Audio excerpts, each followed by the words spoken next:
আসসালামু আলাইকুম। নবম দশম শ্রেণীর সুপ্রিয় শিক্ষার্থীরা, আশা করি তোমরা সকলেই ভালোই আছো। তো আজকে তোমাদের সাথে আলোচনা করব তোমাদের মূল বইটির ফুলের বিবাহ এই গল্পটি নিয়ে, যেটি লিখেছেন বঙ্কিমচন্দ্র চট্টোপাধ্যায়। তো এই চমৎকার গল্পটি তোমরা সকলেই পড়ে নেবে। এটি পড়ে নেওয়ার পর নিচের দিকে আসলে নিচের দিকে আসলে দেখতে পাবে যে সৃজনশীল প্রশ্ন দেওয়া হয়েছে। তো এখানে একটি সৃজনশীল প্রশ্ন দেওয়া হয়েছে, যেখানে সর্বমোট 4টি প্রশ্ন রয়েছে। এই উদ্দীপকটি পড়ে এখানে 4টি প্রশ্নের উত্তর দিতে হবে। তাহলে চলো এই প্রশ্নটির অ্যান্সার স্ক্রিপ্টটা দেখে নিই। সুপ্রিয় শিক্ষার্থীরা, এখানে দেখো উদ্দীপকটি দেওয়া হয়েছে এবং নিচে 4টি প্রশ্ন দেওয়া হয়েছে এবং এখানে প্রশ্নগুলোর উত্তর দেওয়া হয়েছে।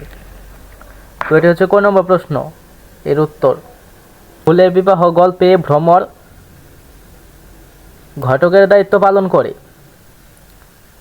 তো তোমরা এগুলো দেখে নাও, এই প্রশ্নগুলো খাতায় নোট করে রাখো।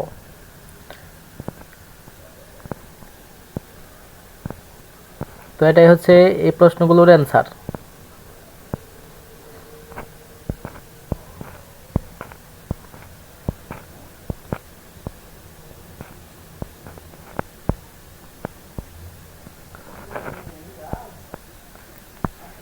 ভিডিওটি ভালো লাগলে অবশ্যই চ্যানেলটি সাবস্ক্রাইব করে আমাদের পাশেই থাকো। ধন্যবাদ সবাইকে।